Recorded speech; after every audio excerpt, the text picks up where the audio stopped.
Global science IQ में आप सभी लोगों का मैं हार्दिक स्वागत करती हूँ। आशा करती हूँ आप सभी लोग बहुत ही अच्छे होंगे और आपकी स्टडी भी बहुत ही अच्छी चल रही होगी। तो जैसा कि आप सभी लोगों ने थंबनेल में देख ही लिया होगा, आज हम आपके लिए बहुत ही इंपॉर्टेंट टॉपिक लेकर के आई हैं जिसका नाम है लेबोस.सिंबल एंड लेबोस.स्ट्रक्चर। ये दोनों ही टॉपिक आपके एग्जाम के लिए बहुत ही इंपॉर्टेंट टॉपिक है और ये सबसे इंपॉर्टेंट इसलिए है क्योंकि जब तक आप इसको नहीं समझेंगे तब तक आपको केमिकल बॉन्डिंग का जो थर्ड टाइप है वो बिल्कुल भी समझ में नहीं आएगा। यदि आप केमिकल बॉन्डिंग के थर्ड टाइप को सीखना चाहते हैं, समझना चाहते हैं, तो उससे पहले आपको बहुत सारी बेसिक जानकारी होनी चाहिए। बहुत सारी बेसिक जानकारी आपको पढ़नी पड़ेगी, तभी आप केमिकल बॉन्डिंग के थर्ड टाइप को पढ़ पाएंगे। तो जितनी भी बेसिक जानकारी होगी हम आपको सब कुछ देंगे। तो आप सभी लोग आज की क्लास एंड आगे आने वाली क्लास को बिल्कुल भी स्किप मत करें यदि आप उप सह संयोजक बंध को सीखना चाहते हैं। तो आज की क्लास को भी आप लोग बिल्कुल बारीकी से समझें और सभी चीजों को कॉपी में नोट डाउन करते हुए चलें, ठीक है। इससे होगा क्या, आप जितना लिखोगे, जितना चीज को पढ़ोगे, उतनी ही आपकी तैयारी और भी बेहतरीन हो जाएगी, ठीक है। तो फिर ज्यादा समय ना लेते हुए बात करते हैं आज के टॉपिक पर। सबसे पहले बात करेंगे ल्यूस विंद संकेत, जिसे इंग्लिश में कहा जाता है लेबोस.सिंबल। कॉपी में नोट डाउन कर लीजिए, बहुत ही इंपॉर्टेंट है। ल्यूस विंद संकेत इंग्लिश में कहा जाता है लेबोस.सिंबल। ये होता क्या है तो याद रखना, परमाणु के वाहक कोश में उपस्थित इलेक्ट्रॉनों की संख्या, परमाणु के वाहक कोश में उपस्थित इलेक्ट्रॉनों की संख्या को किसी चिन्ह जैसे बिंदु या फिर क्रॉस या फिर अन्य इस गोल के द्वारा उसके प्रतीक के चारों ओर दर्शाने पर प्राप्त संरचना ल्यूस विंद संरचना कहलाती है। एक बार हम फिर से पढ़ते हैं और इस चीज को हम आपको समझाते हैं। परमाणु के वायतम कोश में उपस्थित इलेक्ट्रॉनों की संख्या, कोई भी एटम है उसका हम इलेक्ट्रॉनिक विन्यास करेंगे और हमें उसके बाद देखेंगे उसकी वायतम कोश में मींस उसके संयोजी कोश में कितने इलेक्ट्रॉन है। संयोजी कोश में उपस्थित इलेक्ट्रॉन को किसी बिंदु के द्वारा, किसी क्रॉस के द्वारा या फिर इस गोल के द्वारा दर्शाना, उसके प्रतीक के चारों ओर दर्शाने पर प्राप्त संरचना हमारी ल्यूस विंद संरचना, सॉरी यहाँ पर ल्यूस विंद संरचना नहीं होगी, ल्यूस विंद संकेत कहलाता है, ठीक है। ल्यूस विंद संकेत कहलाता है। ल्यूस विंद संरचना जो होगी वो हम आपको इसके बाद पढ़ाएंगे। किसी भी परमाणु के संयोजी कोश में उपस्थित इलेक्ट्रॉनों को किसी क्रॉस के द्वारा या फिर किसी बिंदु के द्वारा दर्शाने पर जो संरचना प्राप्त होती है उसे ही हम ल्यूस विंद संकेत कहते हैं। अब हम समझते हैं एग्जाम्पल के माध्यम से। जैसे कि हम सबसे पहले बात करते हैं सबसे इजी, जो कि है हमारी क्लोरीन। आप पता होगा, ये तो बहुत ही अच्छे से आपने पढ़ा होगा क्लोरीन के बारे में, Cl। आपको पता, यदि आपको इसके वायतम कोश में इलेक्ट्रॉनों की संख्या नहीं पता है, जो आपको बिल्कुल भी इसके बारे में जानकारी नहीं है, तो सबसे पहले आप क्या करो, इसका करो इलेक्ट्रॉनिक विन्यास। जैसे ही आप इसका इलेक्ट्रॉनिक विन्यास करोगे, इसके संयोजी कोश में उपस्थित इलेक्ट्रॉनों की संख्या आपको पता हो जाएगी। हम करते हैं इलेक्ट्रॉनिक विन्यास। Cl हमारा 17 परमाणु क्रमांक होता है। इलेक्ट्रॉनिक विन्यास 1s2, 2s2, 2p6, 3s2, 3p5 निकल के आएगा हमारा इसका इलेक्ट्रॉनिक विन्यास, ठीक है। ये जब मेरा इलेक्ट्रॉनिक विन्यास निकल के आ जाएगा तो हम सबसे पहले इसका वायतम कोश देखेंगे। ये हमारा फर्स्ट कोश है, ये हमारा सेकंड कोश है और ये हमारा थर्ड कोश है और थर्ड के बाद इसमें कोई फोर्थ कोश उपस्थित नहीं है। हम समझ जाएंगे क्लोरीन के लिए ये वायतम कोश है। Means third energy level, third energy level में उपस्थित इलेक्ट्रॉन कितने, 2 और 5 कितने होते हैं, 7। वायतम कोश में उपस्थित है इलेक्ट्रॉन 7। मुझे पता चल गया है कि क्लोरीन के वायतम कोश में उपस्थित है 7 इलेक्ट्रॉन। अब इन्हीं 7 इलेक्ट्रॉन को हम यदि बिंदु के द्वारा या फिर क्रॉस के द्वारा दर्शाएंगे और दर्शाने पर हमें जो संरचना प्राप्त होगी वही हमारी ल्यूस विंद संकेत संरचना कहलाई जाएगी। हम क्या करते हैं, क्लोरीन को दर्शाते हैं, ये लिख लिया मैंने क्लोरीन।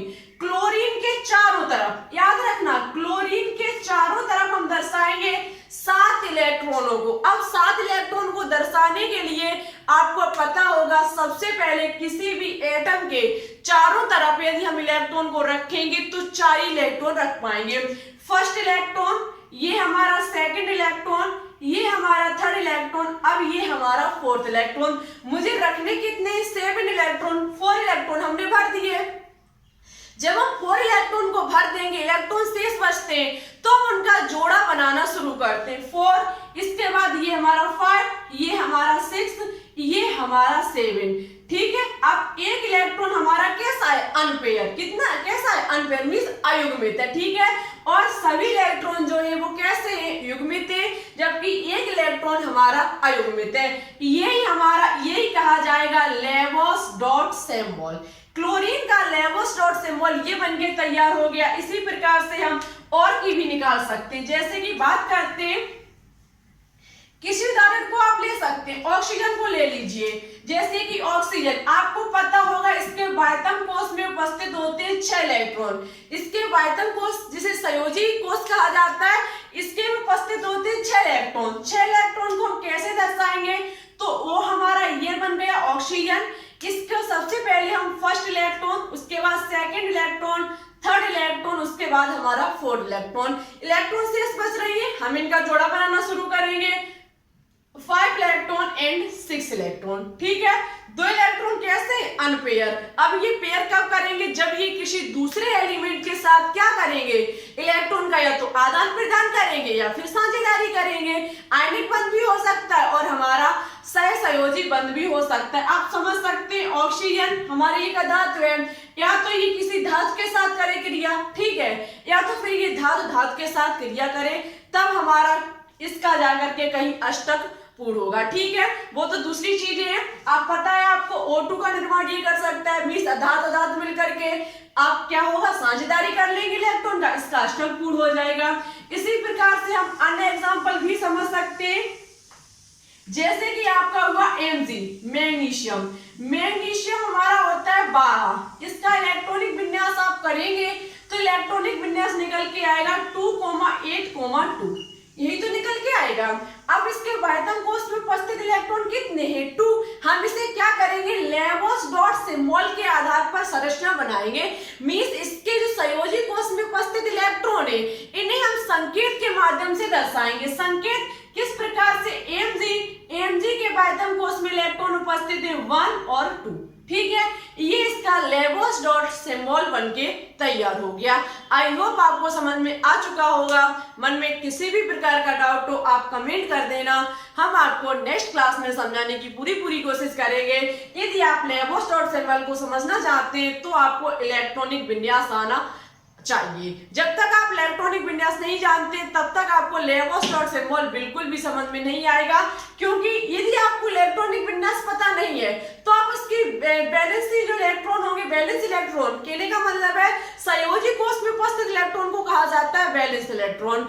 जब तक आपको वो नहीं पता होंगे तब तक आप उसकी संरचना नहीं बना पाएंगे, उपस्थित इलेक्ट्रॉन को क्रॉस या फिर बिंदु के दर्शा नहीं पाएंगे, और जब तक दर्शाएंगे नहीं हमारा लेबोस डॉट सिंबल निकल के नहीं आएगा। ठीक है, और भी हम एग्जांपल ले सकते हैं। जैसे कि सोडियम का ले ले, Na हमारा होता है 11, इलेक्ट्रॉनिक विन्यास 2,8,1 होगा। हम क्या करेंगे?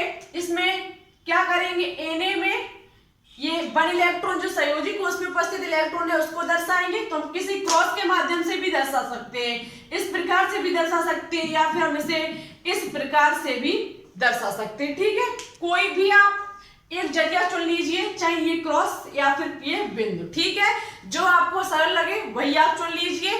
किसी भी माध्यम से आप संकेत के माध्यम से संयोजी कोश में उपस्थित इलेक्ट्रॉन को दर्शाएंगे, वही उसका लेबोस डॉट सिंबल कहलाता है। लेबोस डॉट सिंबल सबसे इंपॉर्टेंट पॉइंट, लेबोस डॉट सिंबल जो होता है वो किसी एटम या फिर एलिमेंट के लिए प्रयुक्त होता है, किसी परमाणु या फिर तत्व के लिए प्रयुक्त होता है, तत्व के लिए। ठीक है, याद रखना सबसे इंपॉर्टेंट पॉइंट है, लेबोस डॉट सिंबल जो होता है किसी परमाणु या फिर तत्व के लिए प्रयुक्त होता है, जबकि लेबोस डॉट स्ट्रक्चर जो होता है वो किसी अणु के लिए प्रयुक्त होता है। अभी आगे चल के सीखोगे आप कि किस प्रकार से लेबोस डॉट स्ट्रक्चर को समझा जाता है। ये पॉइंट आप याद रखें।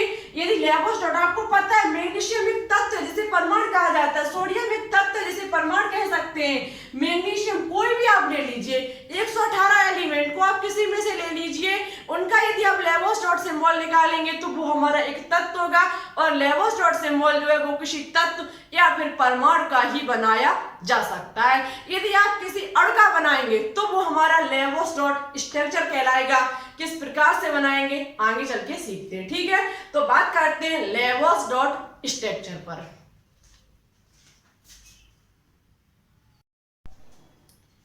अब बात करते हैं ल्यूस बिंदु संरचना, जिसे कहा जाता है लेबोस डॉट स्ट्रक्चर।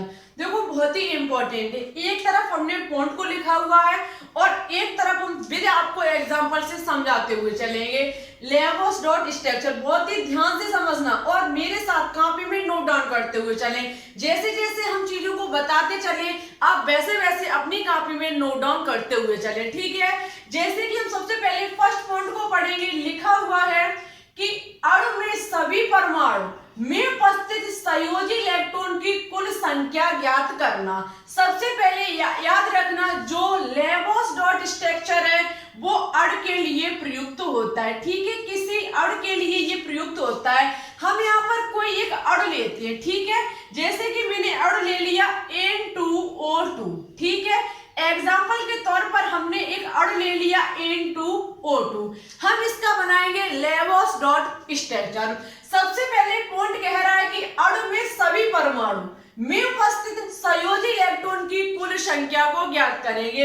ये हमारा कोई अणु है, इसमें उपस्थित सभी परमाणु मींस नाइट्रोजन और ऑक्सीजन के संयोजी कोष में उपस्थित हम सबसे पहले इलेक्ट्रॉनों की संख्या को ज्ञात करेंगे।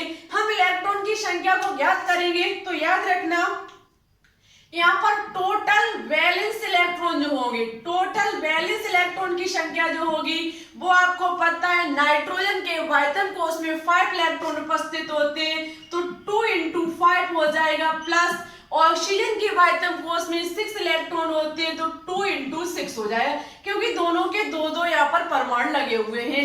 हम 5 दूनी 10 होता है, 6 दूनी 12 होता है, दोनों को ऐड करेंगे हमारा 22 निकल के आ जाएगा। फर्स्ट पॉइंट हमारा क्लियर हुआ। सेकंड पॉइंट कह रहा है कि धनायन हो तो इलेक्ट्रॉन कम करना तथा ऋणायन हो तो इलेक्ट्रॉन को जोड़ना। यदि यहाँ पर कोई धन चार्ज होता तो हम इलेक्ट्रॉनों को जितना धन चार्ज होता उतना इसमें से कम कर देते, और यदि इसमें से यदि इलेक्ट्रॉन पर कोई, कहने का मतलब है यदि अणु पर कोई ऋणायन चार्ज होता तो जितने ऋणायन होते उतना ही हम उसमें जोड़ देते।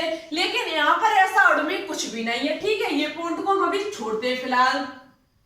नेक्स्ट कह रहा है कि केंद्रीय परमाणु का चुनाव करते हैं। अब क्या होगा, जब हम इसका इतना कर लेंगे तो इसके बाद मुझे केंद्रीय परमाणु का चुनाव करना पड़ेगा कि इनमें से हमारा कौन सा केंद्रीय परमाणु है।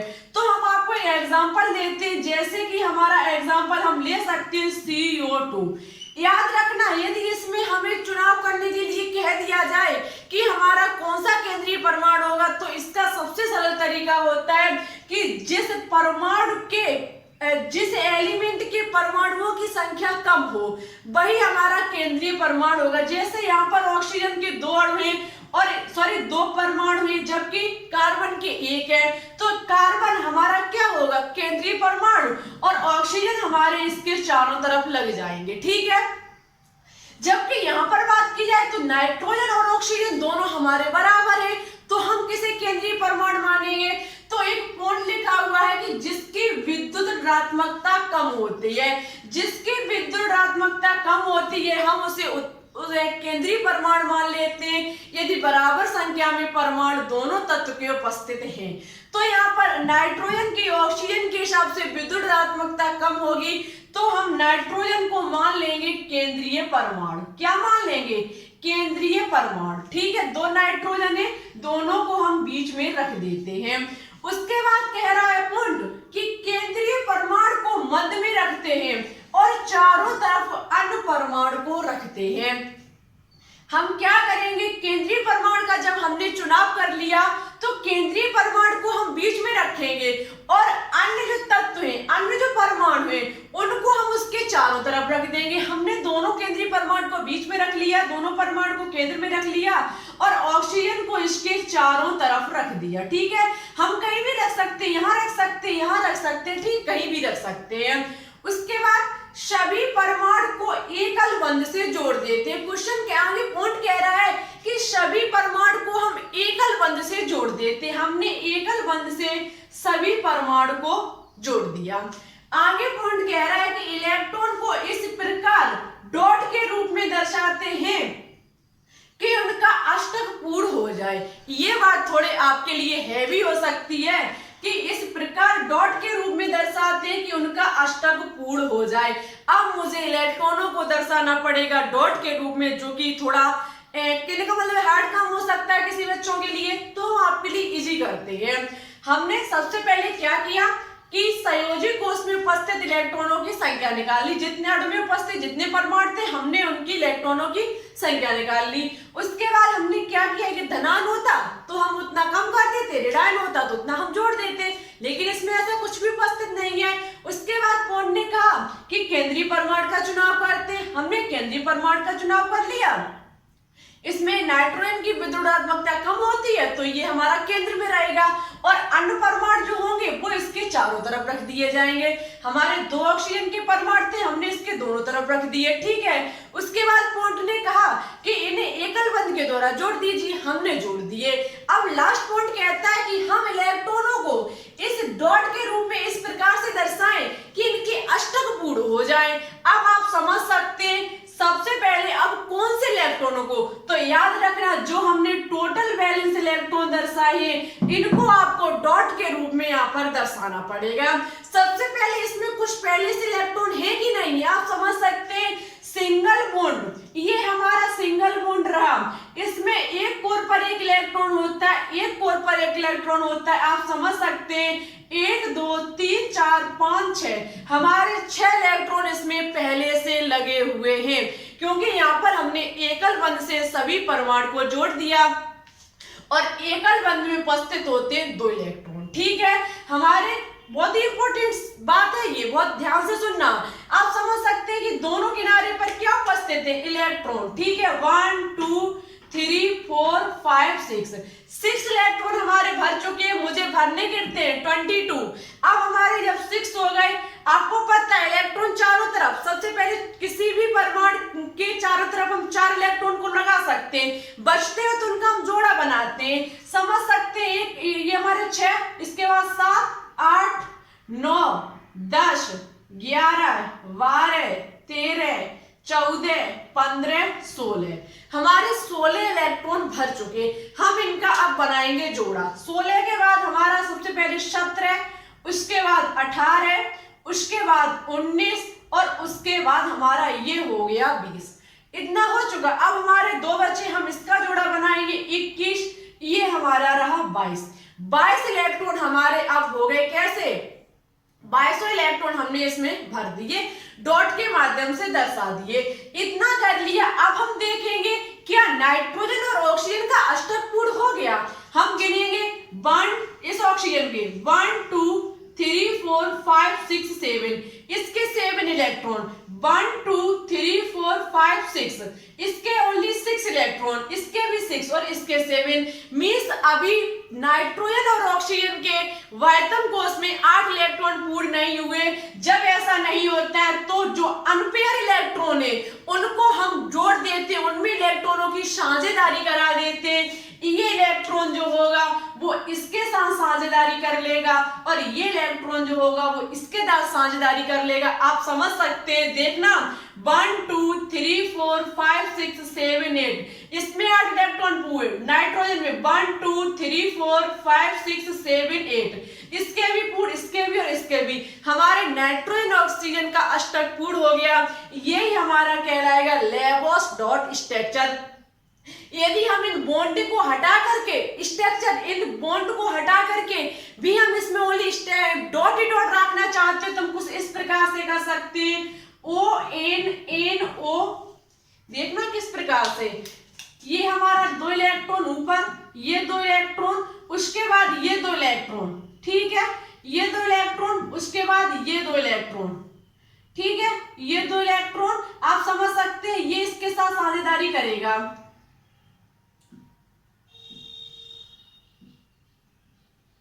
ठीक है,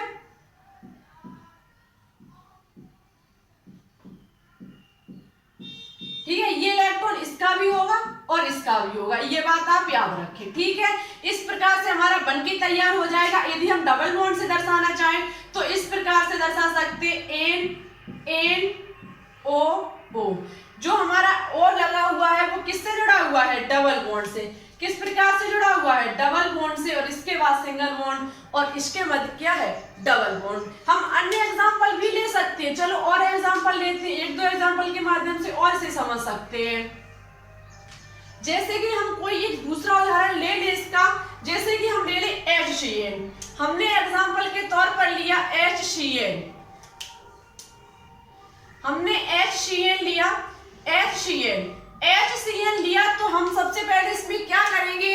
प्रत्येक परमाणु के बाह्यतम कोश में उपस्थित टोटल वैलेंस इलेक्ट्रॉन को ज्ञात करेंगे। इसमें टोटल वैलेंस इलेक्ट्रॉन को जब हम ज्ञात करेंगे, हाइड्रोजन के बाह्यतम कोश में 1 इलेक्ट्रॉन होता है, ठीक है, और आपका जो कार्बन होगा उसके बाह्यतम कोश में 4 इलेक्ट्रॉन होता है, नाइट्रोजन के बाह्यतम कोश में 5 इलेक्ट्रॉन होता है, हमारा 10 निकल के आ जाएगा। ठीक है, इतना कर लेंगे। इस पर धनायन आयन कोई चार्ज नहीं है। चलो सबसे पहले धनायन आयन का और कर लेते हैं, उसके बाद इसको समझेंगे। धनायन आयन के एग्जांपल में हम ले सकते हैं CO3 2-, ठीक है, CO3 2-। सबसे पहले क्या करेंगे? हम प्रत्येक परमाणु के संयोजी कोश में इलेक्ट्रॉन को ज्ञात करेंगे। कार्बन में कितना होता है? 4, ठीक है। उसके बाद ऑक्सीजन में 6, तो 3 × 6, और 2- है। 2- का मतलब कितना है? जितना ऋणात्मक चार्ज होगा उतने को हम इसमें जोड़ेंगे तो हमारा 2+ हो जाएगा। हमारा निकल के आएगा 6 × 18, 18 और 2 20, 20 × 4 24। ठीक है, इतना कर लिया। अब हम चुनाव करेंगे केंद्रीय परमाणु का। केंद्रीय परमाणु ऑक्सीजन होगी क्या? कार्बन। आप समझ सकते हैं ऑक्सीजन के परमाणु यहाँ पर कम है, सॉरी कार्बन के परमाणु कम है, ऑक्सीजन के अधिक है, तो कार्बन हमारा यहाँ पर केंद्रीय परमाणु होगा। चारों तरफ हम क्या करेंगे? ऑक्सीजन को लगा देंगे, ऑक्सीजन को लगा देंगे। अब क्या करेंगे? इतना करने के बाद हम इसे सिंगल बॉन्ड के माध्यम से जोड़ देंगे। सिंगल बॉन्ड के माध्यम से जोड़ दिया। अब हम इनका करेंगे अष्टक पूर्ण। जब हम इनका अष्टक पूर्ण करेंगे तो कुछ इस प्रकार से करेंगे 1 2 3 4 5 6 7 8 9 10 हो गया। मुझे चाहिए 24। अब हम क्या करेंगे? 10 और 6 देखना, 1 2 3 4 5 6 7 8 9 10 11 12 13 14 15 एंड 1 ये रहा 16। 16 के बाद हमारा 17 18 19 20 21 22 23 24 इलेक्ट्रॉन हमारे भर चुके हैं। ये डॉट के रूप में दर्शा दिए। यदि हम इसका अष्टक पूर्ण देखें तो हुआ कि नहीं? 1 2 3 4 5 6 7 स्टॉप नहीं, 1 2 3 4 5 6 7 8 इसका अष्टक पूर्ण हो गया। इसका देखें तो 1 2 3 4 5 6 7 8 इस ऑक्सीजन का भी अष्टक पूर्ण हो गया। कार्बन का देखें 1 2 3 4 5 6 7 एक इलेक्ट्रॉन की कमी है। इसका देखिए 1 2 3 4 5 6 7 इसमें भी एक इलेक्ट्रॉन की कमी है। हम क्या करेंगे? इस इलेक्ट्रॉन को इससे जोड़ देंगे, हमारे कार्बन का भी अष्टक पूर्ण हो जाएगा और ऑक्सीजन का भी अष्टक पूर्ण हो जाएगा। संरचना हमारी कुछ इस प्रकार से बनके तैयार हो जाएगी। कुछ इस प्रकार से हमारी संरचना बनके तैयार होगी और इसे डॉट के रूप में भी आप दर्शा देंगे तो ये लेबोस डॉट स्ट्रक्चर कहा जाएगा। ये हमारा लेबोस डॉट स्ट्रक्चर है। ठीक है, अब हम इस पर बात करेंगे। तो जब हमारा 10 इलेक्ट्रॉन निकल के आ गए तो केंद्रीय परमाणु इसमें क्या होगा? याद रखना, इसमें कार्बन की जो विद्युत ऋणात्मकता है वो नाइट्रोजन और हाइड्रोजन की अपेक्षा कम है। तो कार्बन को हम बीच में रख देंगे, दोनों तरफ रख देंगे, एक तरफ नाइट्रोजन एक तरफ हाइड्रोजन। दोनों को सिंगल बॉन्ड से जोड़ देंगे। जब दोनों को सिंगल बॉन्ड से जोड़ देंगे उसके बाद आप क्या देख सकते हैं? इलेक्ट्रॉनों की संख्या को, इलेक्ट्रॉन की संख्या 1 2 3 4 इलेक्ट्रॉन पहले से हो गए। मुझे 10 भरने, 4 उसके बाद आपको पता है हाइड्रोजन की वैलेंसी पूर्ण हो गई, क्योंकि 1 2 हाइड्रोजन के आयतन कोष में अधिकतम 2 इलेक्ट्रॉन ही भरे जा सकते हैं, ठीक है। उसके बाद जब हमारे 4 5 6 7 8 9, उसके बाद ये भर गया हमारा 10, हो गया 10। अब हम हाइड्रोजन की वैलेंसी को देखेंगे अष्टक पूर्ण हुआ कि नहीं हुआ। तो इसमें अष्टक पूर्ण नहीं करना है, क्योंकि ये हीलियम के समान आयतन कोष में इलेक्ट्रॉन रखना चाहता है। हीलियम एक अक्रिय गैस है, इसके आयतन कोष में 2 इलेक्ट्रॉन उपस्थित होते हैं। ये अपने आयतन कोष में इसके 2 इलेक्ट्रॉन हो गए। कार्बन में 1 2 3 4 इलेक्ट्रॉन ही हुए, नहीं 4 5 6 इलेक्ट्रॉन ही हुए, जबकि मुझे चाहिए एक नाइट्रोजन 1 2 3 4 5 6, इसके भी 6 हुए। तो इसमें होगा क्या, तो याद रखना बहुत ही इंपॉर्टेंट चीज होगी। यहां से इसको हटा दीजिए और यहाँ पर इसका जोड़ा बना दीजिए, इसको इसके बॉन्ड से और इसको इसके बॉन्ड से जोड़ दीजिए, इसका अष्टक पूर्ण हो जाएगा। संरचना बनके तैयार हो जाएगी कुछ इस प्रकार से, ठीक है। इसे ही कहा जाता है लेवोस डॉट स्ट्रक्चर। आई होप आपको समझ में आ चुका होगा। मन में किसी भी प्रकार की शंका हो, किसी भी प्रकार का डाउट हो, कमेंट कर देना, हम आपको नेक्स्ट क्लास में समझाने की पूरी कोशिश करेंगे। अब आपके लिए एक क्वेश्चन होमवर्क में है, आपको NO3